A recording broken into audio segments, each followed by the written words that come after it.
Let's now talk about Granules, and their Viskhapatnam unit has passed the USFDA inspection, zero form 483 observations now from this particular unit.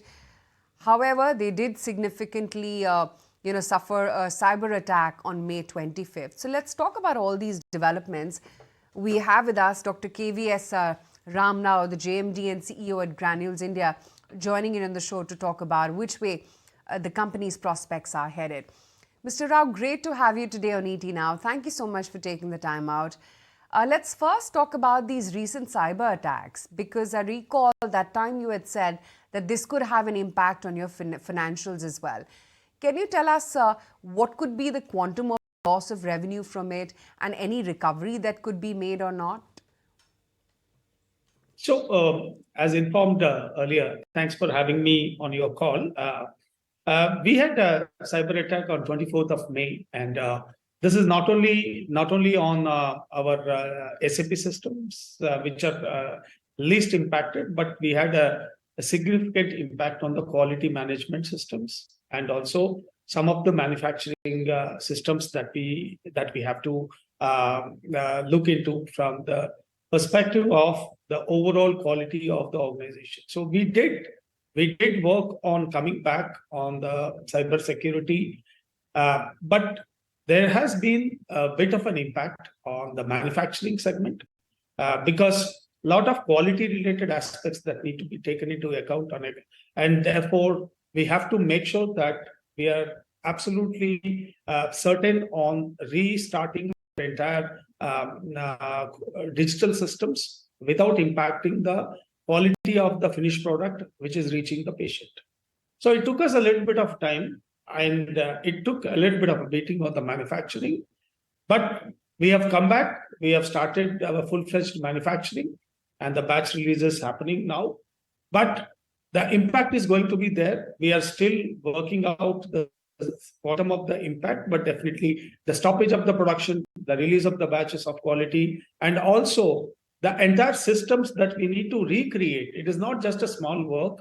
It has to be an entire quality management system that need to be recreated to make sure that we have no major concerns from the regulatory bodies whenever they come to audit. I think that is what I call it as an overall spiral that we went through in the cyber attack. We have completely reformed and recreated, I will say, the entire quality management systems. We have relooked at our manufacturing systems and made sure that they are quite robust in terms of the quality after the attack. And also we took care of a lot of gaps that have arisen because of the cyber attack on the quality management system that have to be fulfilled. So we had an impact on the production and the dispatches in the month of May last week, and also a couple of weeks in the month of June. I think overall that I call it as an impact that's going to that has happened in the quarter one. Can you quantify that with some numbers? How many days the plant had to shut down? Do you have to invest more? What will be the impact on the loss of, or what could be the impact of loss of production? So I split it into two parts. There are many of the manufacturing systems which have been locally digitized and not part of a network. So that has helped us to restart the production in a faster period of time, and not a significant portion that need to be re-looked into. But the fact is that when the quality system is not in line with the manufacturing system, you cannot proceed with manufacturing the way which you normally do. So we have to really, entire calibration need to happen on the quality management systems. For example, the Empower systems, the LIMS systems, and then the entire corporate systems that need to be created on the quality. So it had a couple of weeks of a production impact, and that will be looked into from the perspective of the overall revenue in a way where we are still quantifying the data, and we will revert soon on this. Suffice it to say that there has been a hit in May production in the month of May, from 24th of May, and it took us almost 2 weeks of time to come back. So when a cyber attack of this nature happens, then do you have to go through the entire audit process? USFDA, UK FDA, Indian auditors, they have to come back and revisit the facility? So it is seen in two parts. Okay, one is that when the cyber attack happens, you will actually look at what is your impact on the quality, the data loss, and then how you are going to make sure that the whole quality management system is in line with the regulatory requirements of USFDA and then European auditors, the UK GMP, and subsequently you communicate the entire approach that you have taken, the entire quality management system that need to be rebuilt to make sure that there is a data integrity, there is a audit trail that is completely as a part of your journey, and then also making sure that you are internally satisfied that everything that you are releasing to the market has absolutely in my opinion, the patient safety has been totally considered and the releases have happened. So there is one is called internal responsibility of the organization to ensure that the quality systems are robust enough for the product to reach the market.